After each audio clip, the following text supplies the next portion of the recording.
Assalamualaikum warahmatullahi wabarakatuh. Salam sejahtera bagi kita semua. Shalom Om Swastiastu, Namo Buddhaya, dan salam kebajikan.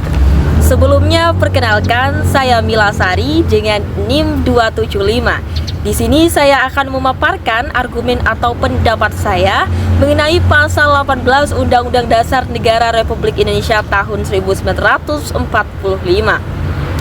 Sebelumnya, seperti kita tahu bahwasanya pendiri Indonesia atau founding fathers kita menyadari bahwasanya negara dengan ribuan pulau dan ratusan suku bangsa tidak dapat dikelola secara sentralistik.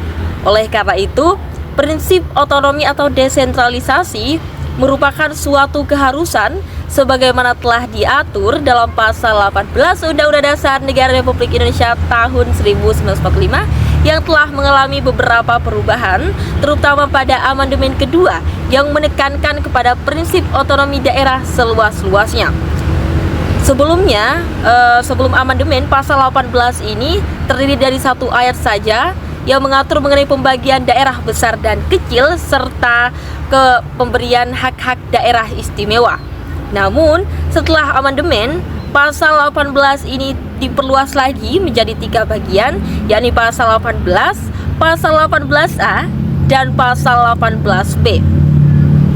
Sebelum amandemen, pasal 18 ini tidak secara tegas menyatakan daerah atau pemerintahan daerah sebagai satuan yang otonom, melainkan hanya disebutkan dalam bagian penjelasan saja. Hal ini jelas menimbulkan suatu dualisme kepemimpinan yang cenderung sentralistik. Oleh karena itu, setelah amandemen kepada pasal 18 Undang-Undang Dasar Negara Republik Indonesia tahun 1945, bagian penjelasan yang selama ini ikut-ikutan menjadi acuan bagi pengaturan pemerintahan daerah tidak lagi berlaku.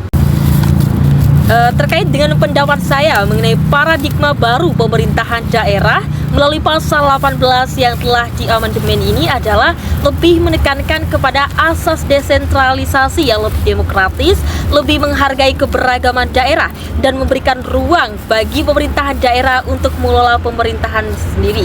Hal ini jelas sesuai dengan keinginan founding fathers kita yang menginginkan Indonesia sebagai negara kesatuan yang menghormati keberagaman daerah dan menjunjung tinggi prinsip otonomi daerah. Ya meskipun pada praktiknya banyak sekali hal-hal yang tidak sejalan dengan peraturan-peraturan yang ada mengenai pemerintahan daerah itu sendiri, namun setidaknya dengan amandemen ini pasal 18 ini menjadi pasal yang lebih memberikan acuan bagi pemerintahan daerah terkait dengan desentralisasi maupun otonomi daerah itu sendiri. Sekian mungkin video mengenai pendapat saya terkait dengan paradigma pasal 18 ini. Kurang lebihnya saya mohon maaf.